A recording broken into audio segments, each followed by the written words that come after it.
all of you to the last session of the teacher appraisal system. If for any reason you need to go back and take a look at this information, or you have a friend who is a late hire, or whatever reason you want to go back and get this information, it's going to be recorded and it will be posted on the Bay District Schools website at the location listed right here. So my name is Dawn Caves. I'm going to be guiding you through your appraisal system. You will often, because I like to over communicate, often receive emails from me about your evaluation. You will probably receive forwards from me, from your principal about your evaluation, because it's important to me that it be right, because I know it's important to you that your evaluation be right.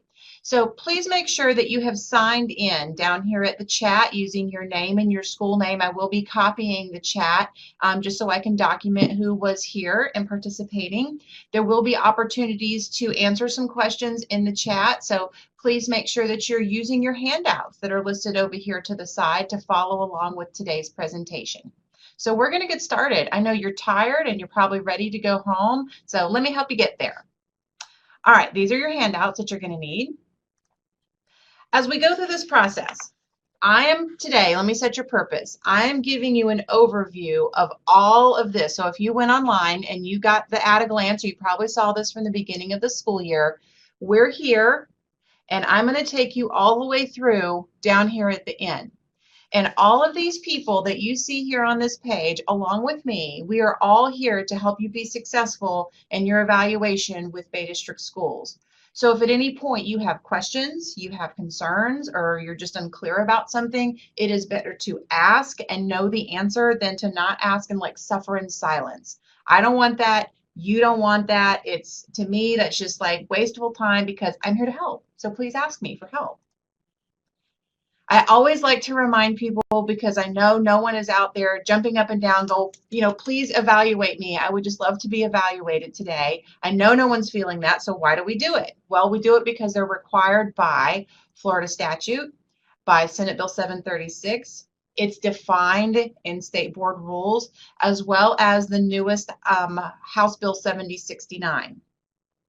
All of this information is kind of given to me in a template that I have to then submit to DOE that shows that we are in compliance with our evaluation system. So, like I said, it's required. We have to do it. And it's my job to make sure that you have an understanding of how you're going to be evaluated. And then I work with you and your administrator to ensure that the steps are followed, and that at the end of the day, and when we get down to all the way to May 25th and we're printing, you know exactly how the scores were derived.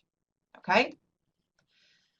So you are probably logged in here today because you are a Category 1 teacher who is brand new to teaching, or you might be a Category 2 teacher, and that means that you have your maybe 3 years or more in your service, or years of experience, and you might have a break-in service, or you might be new to our district. So because of this, if you're a Category 1 or a Category 2, you have a formative and a summative evaluation. That's how we call it. Every district is a little different how we meet the law. We do a formative and a summative. The formative takes place prior to the holiday break, Christmas break, and the summative takes place after. And that's how you get the 2 evaluations, and 2 evaluations are required by law. Our agenda that we're going to talk about today are the 3 components of your evaluation. You have what's called an instructional practice, and that's just like it sounds. It's the practice that you have for your instruction, and we have a few steps to inform you about that. The DP, I lovingly call it the DP, but what does that stand for? It stands for deliberate practice. And just like it sounds, it's an opportunity for you and your PLC to deliberately practice something with a goal in mind so that you can work together to achieve that goal. You are deliberately practicing something together. The final piece is your student performance piece, and student performance can be one of 2 measures. It's either going to be growth or it's going to be achievement. And then over here, you'll notice that there are percentages. That means that each of these sections have a percentage in your evaluation. 33% is the instructional practice, 34% is the deliberate practice, and 33% is the student performance piece.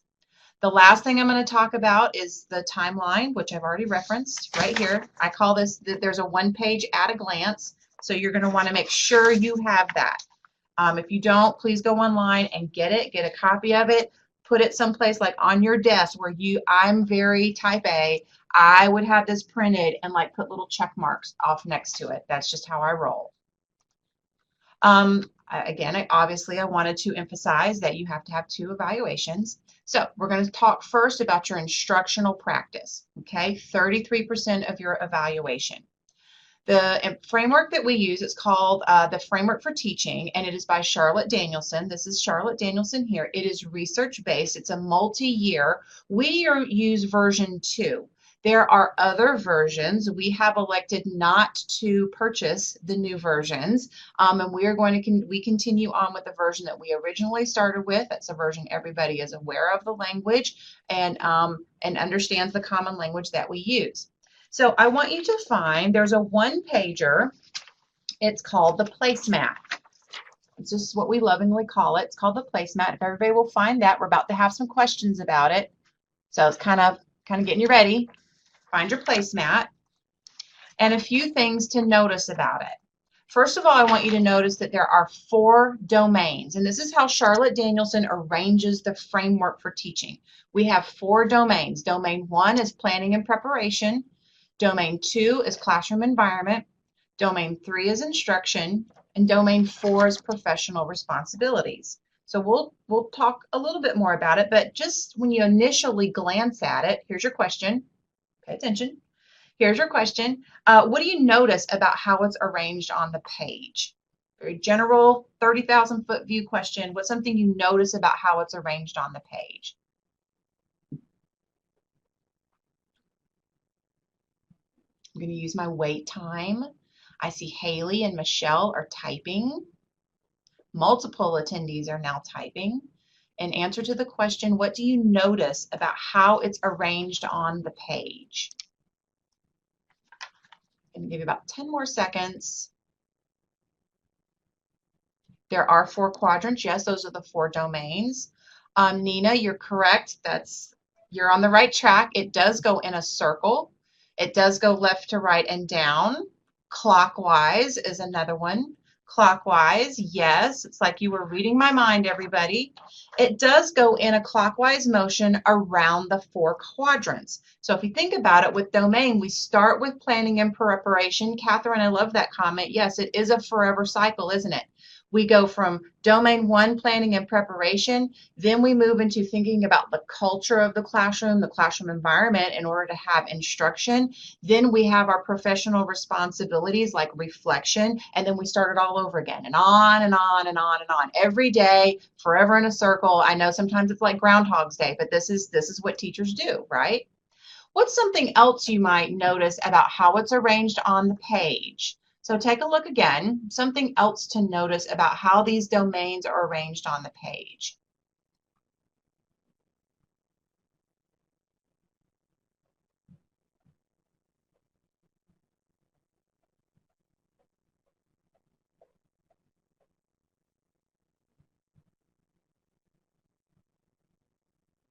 Okay, we do have big categories broken down into subcategories. You kind of jumped ahead on that one, still kind of back a little bit. It's kind of think this way and this way. What are the 2 differences of the 2 sides that we have here?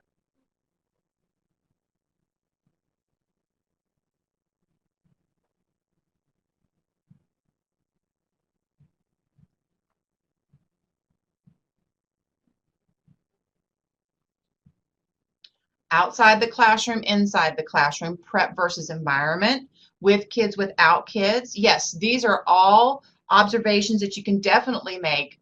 And the way the Danielson framework and the way Charlotte Danielson views it is you have what's off stage, which is done behind the scenes, and you're absolutely right, and one is on stage. We've all used that example before with teachers about, it's kind of a performance sometimes when you're in front of the kids. So we have off stage and on stage. You do have thinking and doing. I like that, Melanie. I haven't seen that before. You have thinking and doing on the two parts of the framework.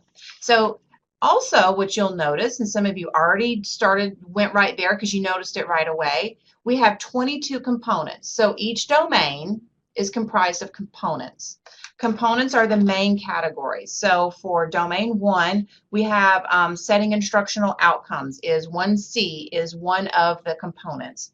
Well, but setting instructional outcomes is made up of 4 elements, and elements further define the component.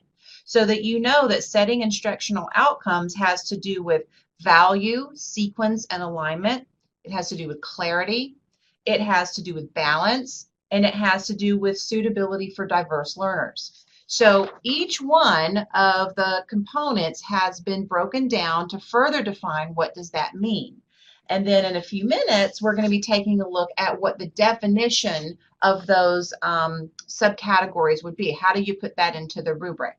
Now, we used to, I'm getting to that, Lisa. Man, you are like my prize student. You're already there.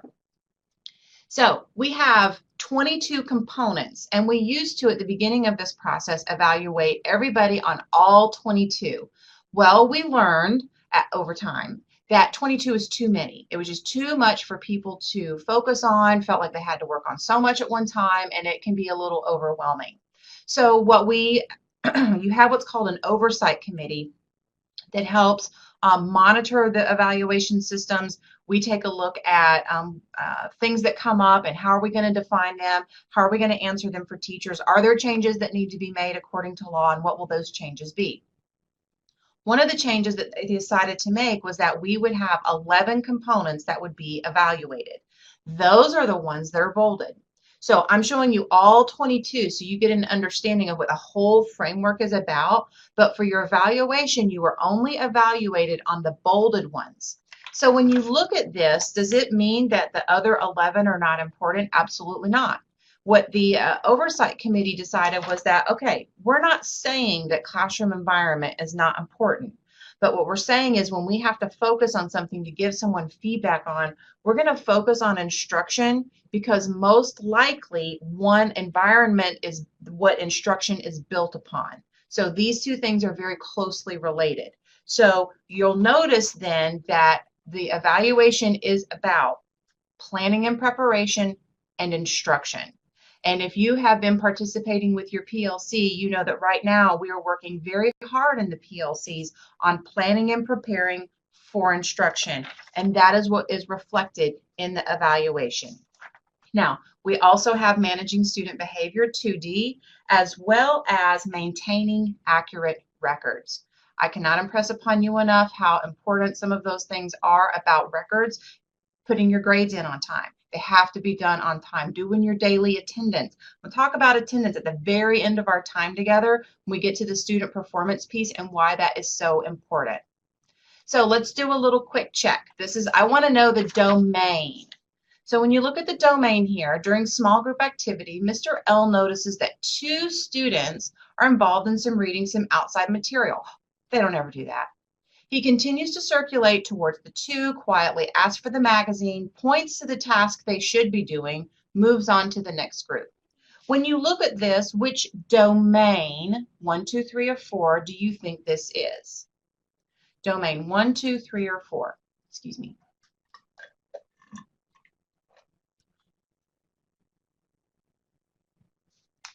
It would be domain 2, because you probably figured out when you're looking at this that this is about managing student misbehavior, right?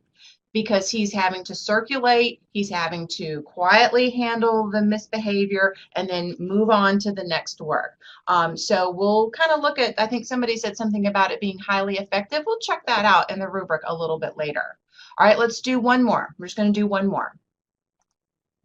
Mr. J knows that his students learned sentence structure last year. He now plans to introduce sentence structure, paragraph structure. Which domain do you think that is?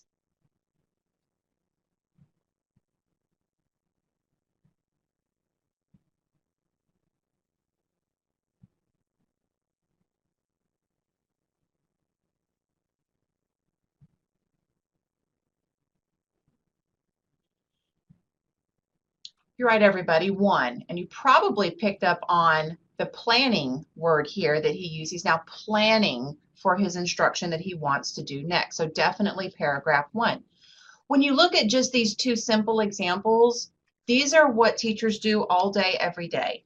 What's in this rubric and in the placemat, it's not unusual, it's not strange. You shouldn't find it weird that this is what a teacher is being asked to do. This is what teachers do. But what this provides for us, let's get past these examples, it provides for us some benefits. Here are some of those benefits. First of all, it's a common language. There's no guesswork around, well, what does my administrator think good teaching is? Well, what is my administrator focused on? Because what if my idea of good teaching is different than Ms. Hast? What if her idea of good teaching is different from Mr. Smith? Then we have a bit of a problem then, because now everybody's got something different. And what if I move from school to school, the definition changes of what good teaching is? So this provides us a common language. And again, it's nothing weird. It just helps us to organize so that we can have these common language and some discussions. We can self-reflect and self-assess and reflect on our practice. We can then engage in a conversation with somebody because we can have an organized conversation about the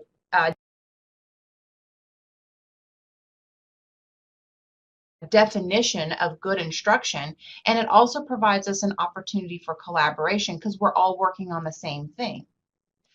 The last thing that it provides us is the opportunity to have a systematic process for collecting evidence around our instructional practice. Now, I want to talk a minute about this word, evidence. You're going to hear that from your administrator. Evidence is what we use to collect what is seen and what is heard in the classroom.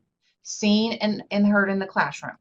And it's based on this common language right here. So these 11 things are what your administrator's gathering evidence around, what is seen and what is heard.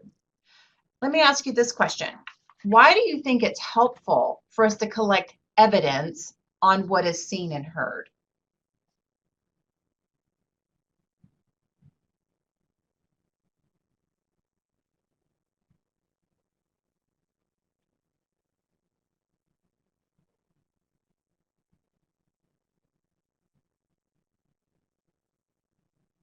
It might help inform your DP. We can use it to plan instruction and reteach. Common ground when you have that conversation. Absolutely, we want to have an opportunity for our students to get a quality education. It can help you assess. But think about it this way, if I'm gathering evidence around this common language, then it removes something from me and it might help you as well. What do you think that would remove from me if I'm collecting evidence about what I see and what I hear? There you go, Nina. It's not subjective. It removes bias, Donna. You're absolutely right. So now it's not about what I think or what my opinion is. It's about what I actually saw, what I actually heard, and now let's look at the rubric, the common language. So now it's not guesswork. It's not what I think. You know, sometimes people might think, I don't think she likes me. Well, it's not about liking. I probably love you. I want to now have a conversation about what we saw and what we heard and about this rubric. Okay? Yes, Kayla, that's also a big point. It's so everyone is treated fairly. It's a common language and it's about what I saw and what I heard. It's not about guesswork. So here's how your administrator is going to collect this evidence. You, first of all, like I said, you have 2 observation cycles. You have a pre-conference, an observation, and a post-conference. Now, there's going to be other evidence collected in an ongoing fashion. We used to turn this in special, but the first year we had all these binders that people were spending hours and hours and hours on. Oh my gosh, it was terrible. So we're like, this is what people are normally doing. We don't need to turn something special in. So you're already working with your PLC, you're doing minutes, your administrator is visiting. That's ongoing data collection about planning and preparation. You have your regular lesson plans that you're required to submit. So I'm already looking at those from your administrator. And then there's that other submitted evidence, for example, like doing your grades on time. You do notice I keep pushing on that a little bit, put your grades in on time, and doing attendance daily. These are little things that communicate into other areas, so it's important that they be done correctly. This is just another way of looking at that evidence collection. So you have domain 1, And how would your administrator know how to rate you in domain 1? Well, they're going to look at those PLC minutes because they're trying to understand what do I know about how this person plans and prepares? Where are they in the continuum of highly effective to unsatisfactory? I can look at lesson plans, I can look at other lesson planning documentation, and I have the pre-conference. For managing student behavior, the best way to see that is in the observation.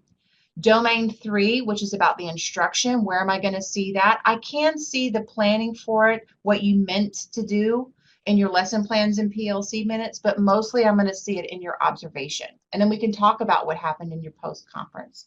And then 4B, again, this is where we can get that evidence.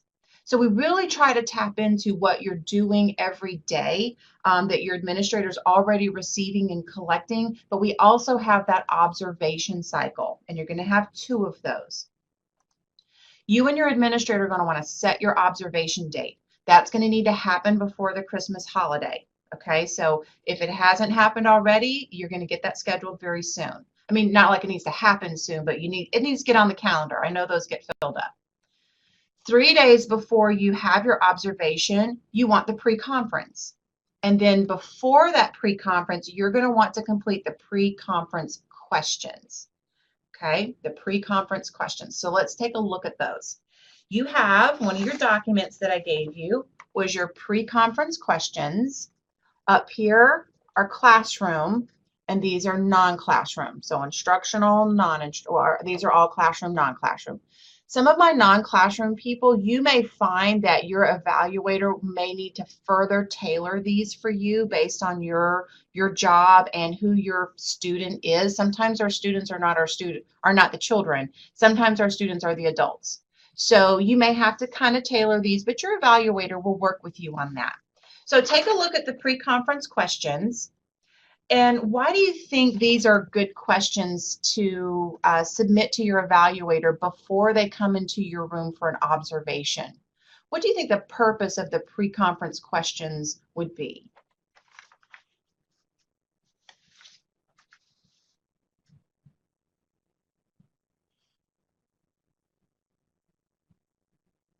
Yes, it definitely builds background knowledge for the observer so that when I walk in, I have a clue as to what's going on and the context of the learning. I see some other people typing. Helps understand the expectations. What am I going to see? Helps you to focus and to let the evaluator know what you were doing. I agree with all of this. Nina, I like this answer. Lets them know what kind of accommodations some students may have. That might be important for your evaluator to know. This is what you need to expect. This is an accommodation that I have made. I am not maybe ignoring or not attending to something. It might be what it looks like, or it might be that I'm treating the student differently, but here's what's really going on. That's important information. And then just to help them understand, here's where I am, here's what's come before, here's what's built up to this at the same time. Okay? Now, I want you to listen to me. Do not write War and Peace for these. Okay? You don't need to do it. You're going to have a face-to-face with your pre-conference. You are setting context. You're letting them know and helping them to understand what to expect. You're absolutely right, Zach, when they come into your room. So do not feel like you need to write 700 words per answer. You need to be brief. You need to be concise, and you need to bullet. Please don't write giant pages of this. I just want to tell you, and your administrators are they're just as busy as you are, and they want this to be concise and focused and abbreviated. Okay, I'm going to talk to you about it. So it's just okay if this is not War and Peace. And you're going to answer those in Ames prior to the pre-conference. Okay, so it goes into Ames. So now I've done my pre-conference. I've done my pre-conference with my administrator, and now my administrator comes into my room. What are they doing there? Well, remember that they are gathering evidence around what they see, and what they hear in the classroom based on the 6 components from domains 2 and 3.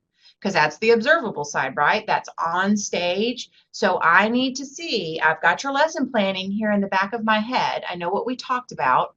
I've seen your lesson plans. I know what your PLC is working on. Now let me come see that in action. So I'm going to be looking for evidence in these two areas. How do you manage student misbehavior? What kinds of questions are you asking? How do you keep the students engaged? They may ask the students questions. Don't be alarmed. This is normal because I know what you're saying and doing. I want to hear what the students feel about what's going on in your classroom. Now, this is a suggestion. They'll be there at least 30 minutes. Don't worry. It's not because they're trying to pick you apart. They are trying to gain an understanding of your body of work. Okay. There are some other opportunities that if I don't get like 2D, I don't really see. There's no student misbehavior in your room. It's amazing.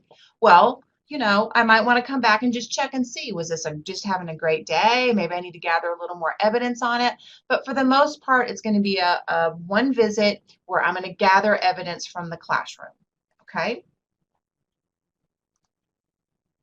Now, after the observation, you're going to want to answer your post-observation questions. Okay, so these are your post-observation questions right over here. Everybody has similar post-observation questions. What do you think the purpose of the post-observation questions would be? So if you take a look at them, it's in general, how successful was the lesson? Did they learn what you intended to learn? Did you depart from your plan? If so, how and why? To what extent was your instructional delivery effective? So yes, it can be a debrief. These are all great words to describe the purpose. It's a debrief. It's an opportunity for a reflection. It's also an opportunity for self-assessment. You have probably already done this process in your 5 days that you've gone through with your instruction with your students. For some of you, that might happen every hour because you have, or every 45 minutes because you have new students coming in, so one period to the next. And some days it might be one day to the next. So you are probably engaging in this process right here all the time. Well, writing it down allows your administrator insight into your thought patterns, into your process. And some of these might be questions like, oh, I don't know, I hadn't really thought of that before. Because don't we all immediately go to, well, that didn't go like I wanted it to. Okay, some things probably went well. What were they? So it gives you an opportunity to reflect and self-assess on like a whole body of self-reflection questions. Okay, again, you're going to meet face-to-face with your administrator on this. No need for War and Peace. I know that there are 6 questions, so abbreviate, be thoughtful, be concise, but you're going to meet with your evaluator face-to-face, so no need to go on and on and on about it. Just get in there, answer them, submit it, and be done with it because you're going to meet face-to-face. This is just to give them something to think about and for you to think about before you come to the post-conference. It helps speed up the process a little bit. So let's look at the rubric. Okay, let's look at the rubric. You're going to need your framework for teaching rubric. This is only the 11 components. And I'm going to do a little differently than what's on the screen. I want you to look at 3B. Find 3B for me. And while you're looking at the rubric and you're finding 3B, I want you to notice how it's constructed. So you'll notice that it moves from on a continuum from unsatisfactory and builds towards highly effective. Okay, so I want you to read right now. I want you to read highly effective, effective 3B and highly effective 3B. And here's your question that I want you to think about. Okay, I want you to think about when you read highly effective and effective, what's the difference that you see between the two? So I'm going to give you just a few moments to read those two and then answer the question, what's the difference between the two?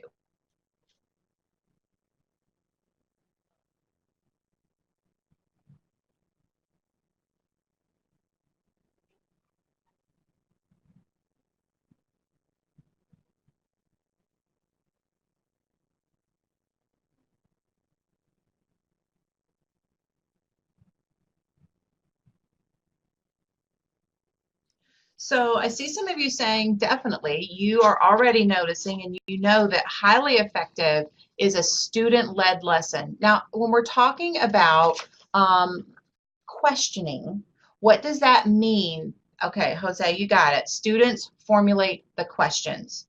Who's formulating the questions in effective?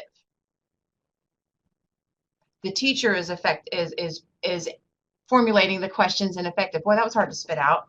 So in a highly effective classroom, the students are formulating the questions. Now, here's what that does not look like. That does not like, does anybody have any questions? Okay, so let's move on. That is not students formulating the questions. Now, I know that some of you might look at this and go, well, wait a second. I teach kindergarten autism students. I'm not sure I can get to highly effective. Yes, you can. And I have worked with many of the administrators in the district because this rubric is used for all teachers.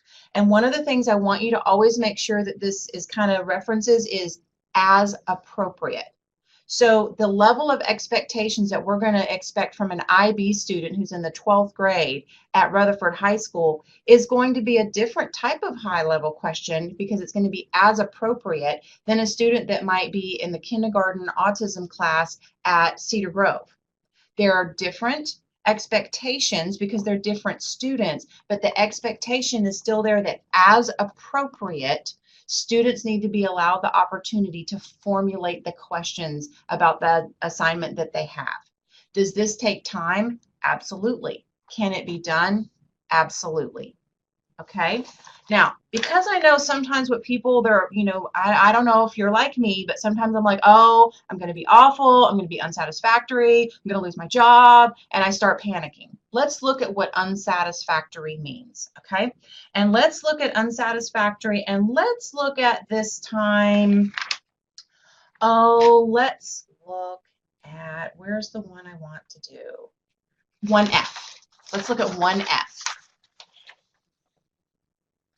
When you look at 1F, unsatisfactory, there should be some things in there that make you go, oh, okay, yeah, that's unsatisfactory. That would be, I wouldn't want my kid to be in a classroom where it looks like this. What might be unsatisfactory in 1F?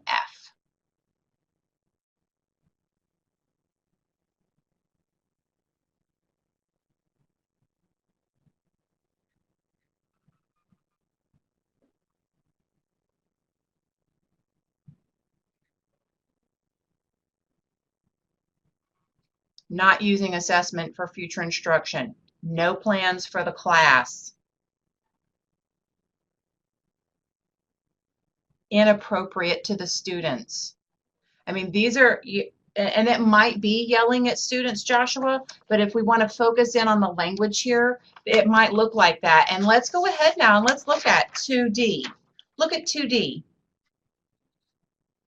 That might be an example of what I see, a piece of evidence, and I would want to quote that, what I saw, what that yelling at the kids looks like. I would want to capture that if I was the administrator and that was going on in my classroom. So if you looked at 2D and you look at standards of conduct, managing student behavior, what are some other words that now you're seeing repeated for unsatisfactory? There's a repeated word. Some of you just used it.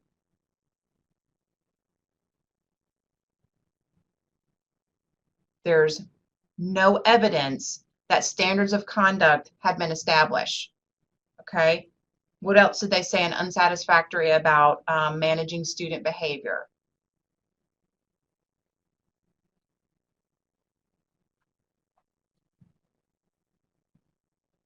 No teacher monitoring. Absolutely. There'd be one more that I'd want you to pick up. It's in that last sentence. Disrespecting students. So when you think of an unsatisfactory, I want you to know what that rubric says, because if you think about it, some of the things that we're seeing, if we think about our own children and we think about grandchildren or nieces or nephews or friends of people who have students in our schools, unsatisfactory classrooms in this rubric are classrooms where potentially emotional and physical harm could come to the student.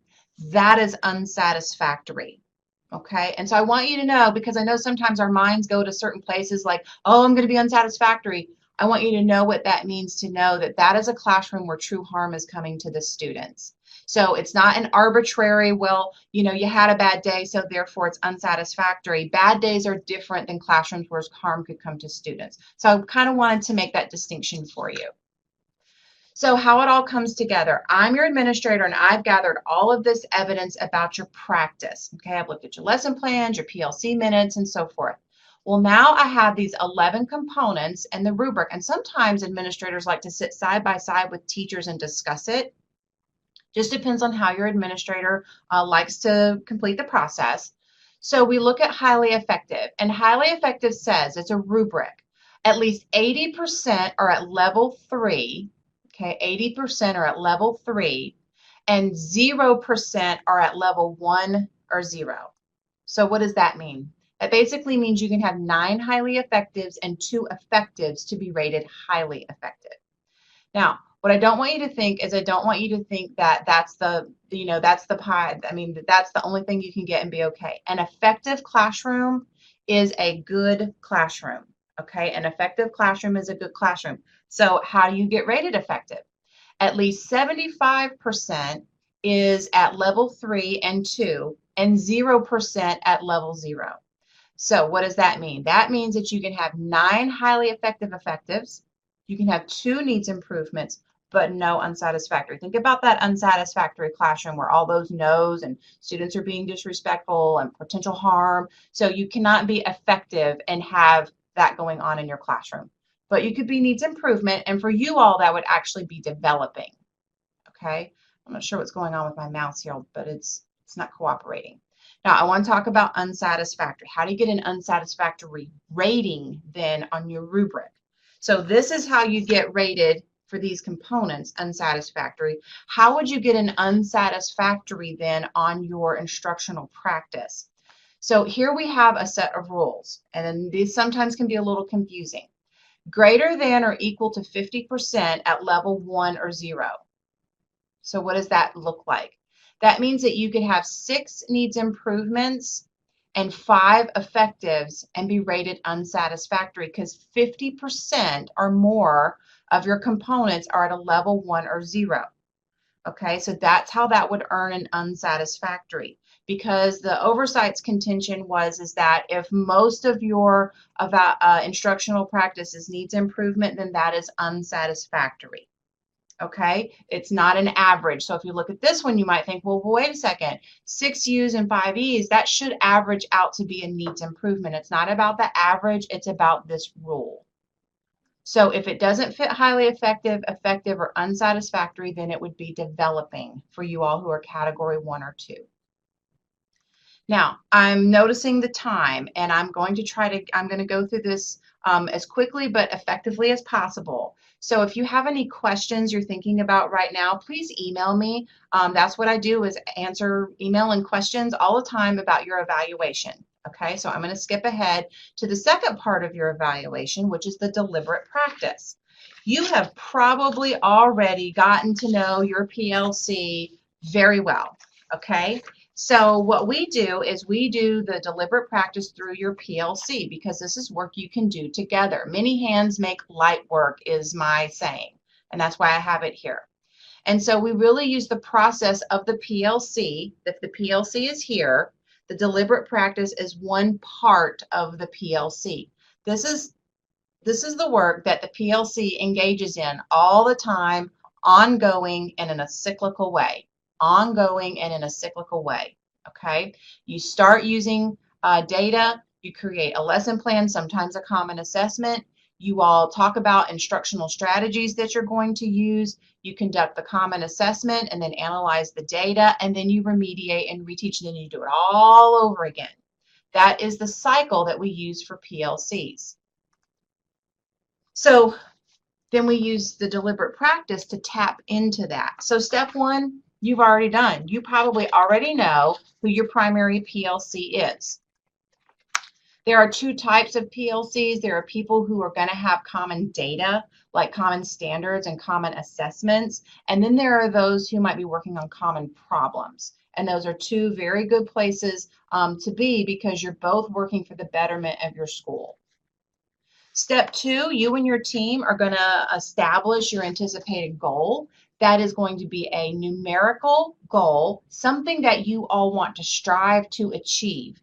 You may use MAP if it's going to be completed by the time the reflections are all due. I would not use FSA data. Common assessment data may be good, but it may not be assessment data. Some of you may be working on common problems at your schools that have to do with implementation of PBIS. That is still new. You can still put a number on it. Some of you may be working on attendance problems at your school. That's also something you can use to identify a numerical goal to work towards. Now, there are additional guidance that talks about how to establish the goal, and there are examples in here. I'm not going to go over those now because you're going to do this with your PLC. You're going to do this as a team. The next thing that you and your team are going to do is you're going to talk about your gains. Now, your gains are, what do we want to learn? What do we hope to get out of this that's not the new numerical number? It might help us define our professional development that we need. And it might differ for you as a new teacher than a veteran teacher sitting right next to you. So your team may come up with a certain set of gains and you may have a different one, and that's okay. You don't have to have, there's no number, you don't need 20. I mean, I really think you could have 3 solid gains, maybe even 2. And if it has to be, I want to learn how to implement the Eureka Math program in my 3rd grade classroom, that's big, and that's a really big gain. And I wouldn't feel like I needed to add a whole bunch after that. The next thing you're going to want to identify is your barriers. Now, I am a firm believer in you need to identify it and own it while you have a cool head and everybody's calm and we're having a good day.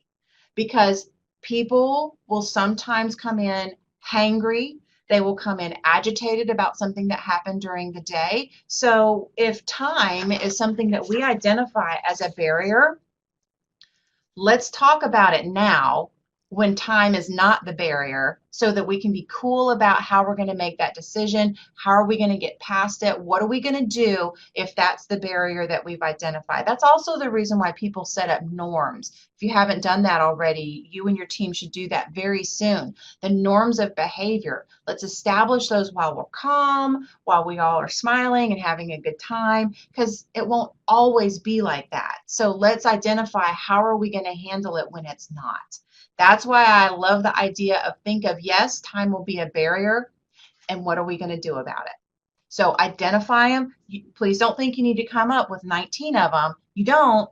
That's a huge barrier. Time is going to be a big barrier. So you maybe could identify 2, maybe 3. I mean, don't feel like you have to identify a lot, okay? I'm sure you have a lot of them. You don't have to write them all down, okay? Step 3 is your action steps. So action steps are also defined in your handout that you're going to do. So step 3 are your action steps, and things that you want to include, like some of the little things like how are we going to get our PLC minutes to our administrator? Your administrator may define that for you. How are we going to work through our data analysis, and how are we going to adjust our instruction? Some of these action steps you may be able to handle now, and some you may add to as you go through the process. So you should consider your action steps to be flexible. They should be monitored and adjusted as necessary, but they need to help keep you and your team things that you can check off that we have done to help us reach our goal. Okay, these are included in here. And again, you're going to do this with your PLC. You're all going to have the same, if not very similar, action steps. Step 4, do the work. Step 4 is like the most important one, that ongoing and recursive cycle. You engage in that over and over and over again. And each time you do it, it gets a little better and it gets a little easier and it gets a little easier to handle. PLC work is not one and done. Your DP is just one piece of it. So when we finish with our DP, we're not just done. PLCs are finished. No. Many hands make light work. And there's a lot of work out there. All of this will take time. So when you do your DP, this is just one piece of the total PLC process. Step 5 is twice yearly you're going to complete reflections. And you can see that there are 4 reflections under step 5. And really, my PLC, we talk about these questions first, and then we all kind of, okay, all right, now I have some ideas. Yes, I agree. It not only lets us know where we are, but it also helps us to plan forward. So while you're going to have similar information, you shouldn't have the exact same answer, because my filter for that information might be different than my peers' filter for that information. So you can discuss it, but then it needs to be your reflection, because you're going to be rated on both the formative and summative work that you've done in your PLC, and that is step 6. Okay, so step 6, there's a rubric for everything, y'all. There is a rubric for it all. So step 6, highly effective, is within every single person's grasp. So let's take a look at the highly effective. You participate in the data analysis process, and you make a subsequent adjustment to your instruction or your practice. You provide remediation, reteaching, and enrichment on a continual and regular basis. You work toward a change, because that's the whole point of working together, is you work together to say, hey, that worked better for you than it did for me. Let's talk about how you did that so I can get better at what I'm doing, so therefore my students can benefit and not just yours. I mean, we all want our schools to be A schools, so let's work together to get there. You fulfill your responsibilities by your action step due dates. You participate in discussions. You problem solve. You contribute ideas. You step forward and back as the facilitator or leader, or as a team member, regularly and as appropriate. And how is this all seen? Either your administrator is going to see it and hear it when they come to visit, or they're going to see it in your PLC minutes. You collaborate outside the PLC, and you bring back information, and that can look in a lot of different ways. So highly effective is within everybody's grasp, and if you look at it, really what to me it is, it's about being a team member, coming together, identifying a problem, and solving it together, and being nice while we do it. Okay, because I just believe that there's a lot to be said for being nice to one another. If you have any questions, please email them to me. I will be more than happy to answer the questions from now till the end of the school year. I am here to answer those questions for you. I just can't answer them now. Okay, the last one is the student growth section, the student performance piece. That is 33%. So you have in the formative, now I sent this out to your evaluators and to all administrators, was a handout for the student performance objective. That's going to be the next thing up on your checklist. Remember I said your checklist right here? It's SPO. Data is pulled for category 1 and 2s on September 15th. So for every category 1, 2 teacher, for our student performance piece, you have to have a student performance objective. So you're going to want to think about, with you and your evaluator, we've had some people had to be kind of creative. Okay, what kind of student data that I have that I can start now, September 15th, and measure until I think January 18th is when it's due. So I need it to run from September to January, and I need to be able to somehow progress monitor and track growth. Common assessments, could be attendance. Well, we want it to be a performance objective, so we really need to kind of think about that. If you are an SLP or a guidance counselor, you can work with your administrator to think about, okay, what kind of student data do I have? I can reach out and get examples for your administrator if you need some of those. But last year, administrators know data well, and they knew how to help teachers with this. One thing that is universal is grades. Why would we want to use grades? Well, one of the things that we've been working on in Bay District Schools is trying to ensure that the grades that we have for students is indicative of their standardized testing information. Well, why would that be important? Well, one thing that we have occur, think about 3rd grade. We have had examples where students in the 3rd grade received an A in the class, all year long, and then they took the standardized information and they made a 1. And 3rd grade is a mandatory retention year. Well, that's kind of a hard conversation to have with a parent. So we had some people being sure to monitor the grades of students to kind of take a look at how is our grading for our students going.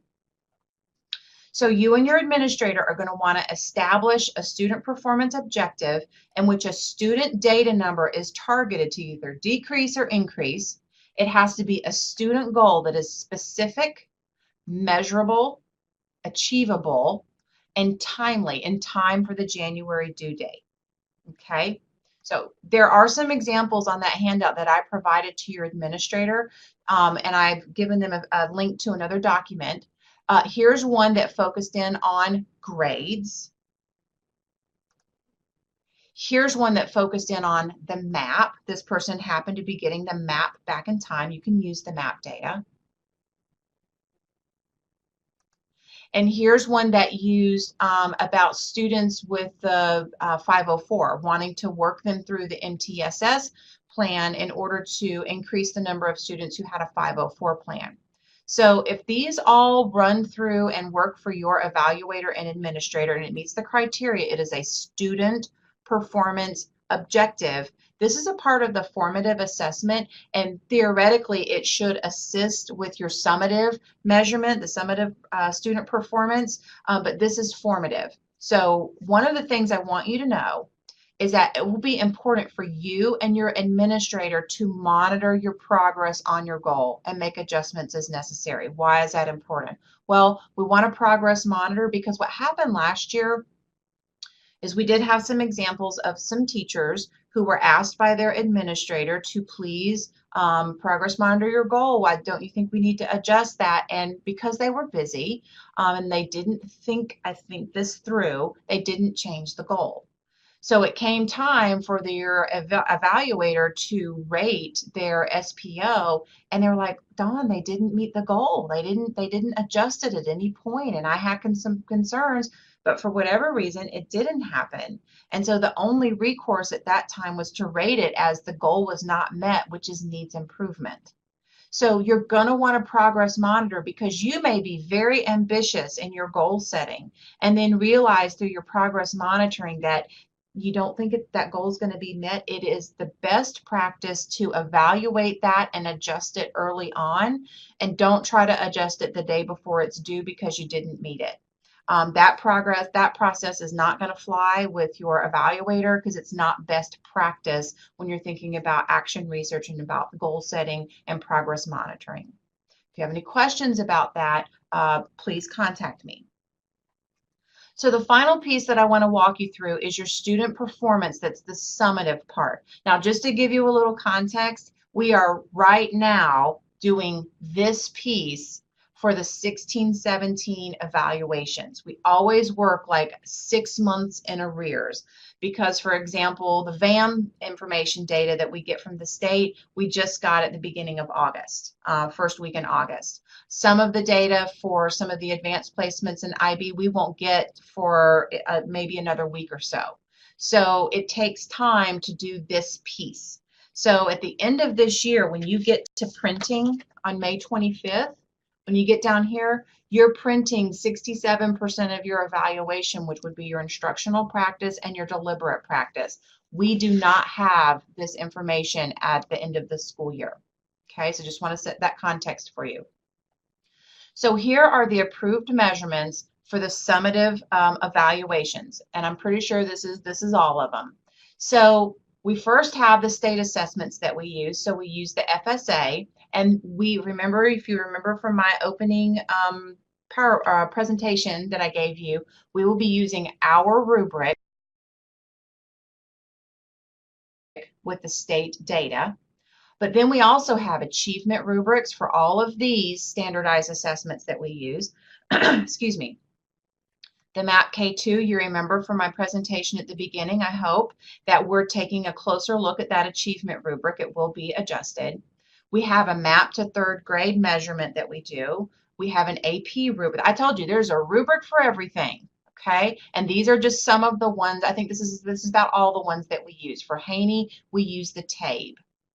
Okay, so let me pause, because one thing that people do a lot is they say, what's my VAM? And they use VAM very universally for student performance.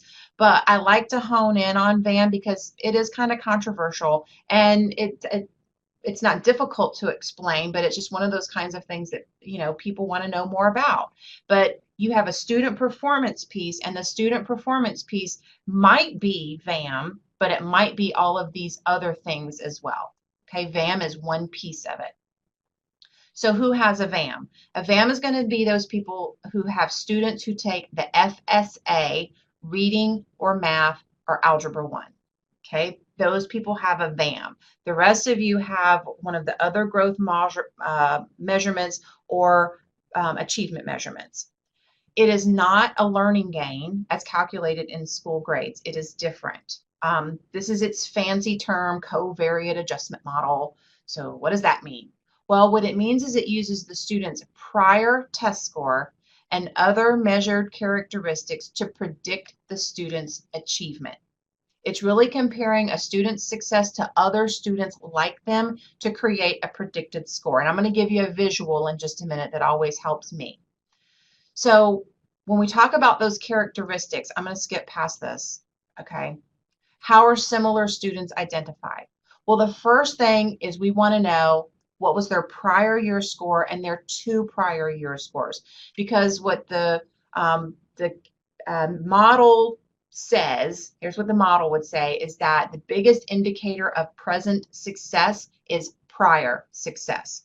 But we know that's not everything that goes into it. So here's some of the other information that goes into a value-added score.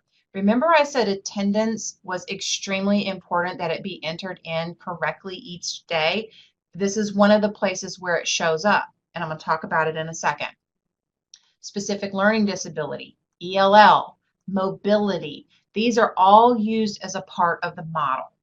There are other characteristics as well. Oh, I always like to explain this one. Difference from modal age just means, is the student older or younger than the students in the class or the students in the grade that took the assessment? Okay. These are other characteristics, more characteristics, visually impaired, etc. Okay, so what does that mean? Let me give you this example. This always seems to help people. So this is a very generalized description of the model. So what it says is, if there's a student like Dawn, okay, and Dawn has 142 days present, because that's what we submit to the state is days present. Dawn had 142 days present in Bay District schools last year. Okay, now Dawn is compared, here are all these other students that had 142 days of attendance. So how did these students on the day of the FSA, how did they do on the test collectively? What was their, how did they do? Okay, so Dawn's over here in this group. That's attendance, that's up here. Well, Dawn also happens to have a specific learning disability. And these are the other students with Dawn's specific learning disability. So how did these students do on the day of the test? And that's up here, part of the formula. Well, Dawn might also have some mobility. So Dawn might have 3 different transfers in the school year. So here's Dawn with her 3 transfers. Well, here's a group of students across the state of Florida, because remember, we get this data from the state, who also have 3 transfers. How did these students do on the test? So part of the model, it takes all of these groups that Dawn is in and says, okay, how did each of these groups do? How did they do on the test? Now we have Dawn. When we take all of those characteristics in under advisement within the model, how did Dawn do? How should Dawn have done on the test? That's hard to say. I know that grammatically I'm not sure, but this is how she's predicted to have done on the test. Where did Dawn score? Is she above the predicted score? Is she at the predicted score? Or is she below it? Because remember, to attain this number, we compared Dawn to all the other students across the state who have some of the same characteristics that she does.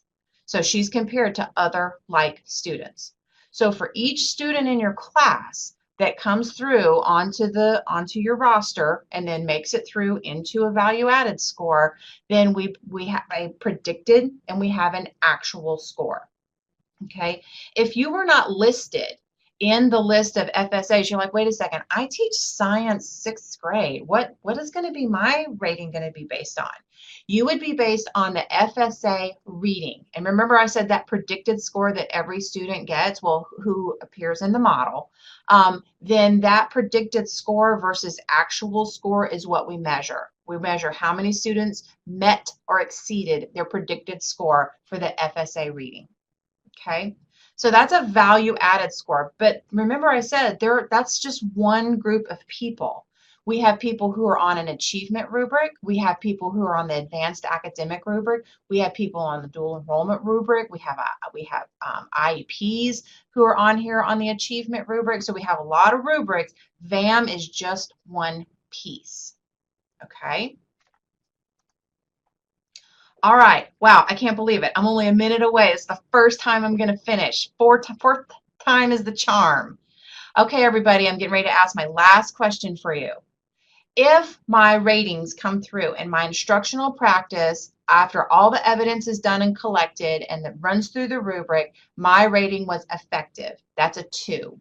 I'm going to multiply that 2 by 33%. That's a 0.66. Then me and my PLC, we knocked it out of the park. Man, we analyzed that data. We made instruction changes to our instruction. We worked together and we had snacks too. So we were rated highly effective. That's a 3. So a 3 times 34% is a 1.02. My student growth comes back. Maybe I have a VAM score, and once we run that data, that process that I talked to you, and we put it on the BDS rubric, and it's effective. Okay, and that's a 2 times 33% is a 0.66. So this person's sort of number is a 2.34, and it's the final rubric. Yay, you made it to the final rubric that would derive somebody's rating. What's their rating, everybody? If it's a 2.34, what would the final rating be? It is effective because it does not exceed the 2.40. So it would be an effective rating. Okay. Last thing. Remember at the beginning when I said don't be overwhelmed? This is going to take all year long. I just walked you through a process that's actually even after this, because remember I said the student performance isn't even on here. This is going to take all year long. And some of this on here isn't even yours. This is your administrators, because there's some pieces that administrators have slightly different due dates. So if you take a look at it, you may be able to mark off the first 2 things. You got your overview, you got your self-assessment done, and you know that the next big thing is September 15th is your SPO. If you feel ever that you're marching towards a due date and you haven't heard from your administrator, maybe you have an observation you think is due and it hasn't been scheduled, don't wait. Reach out to your administrator and say, hey, I think I'm supposed to have an observation.